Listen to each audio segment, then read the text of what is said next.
سلككم في سقر قالوا لم نك من المصلين ولم نك نطعم المسكين وكنا نخوض مع الخائضين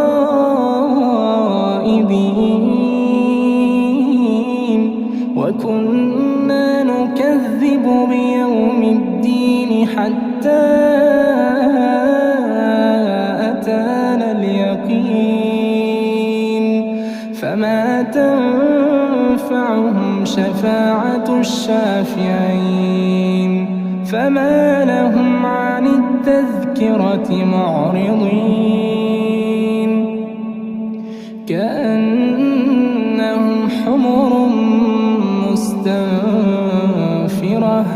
فرت من قسورة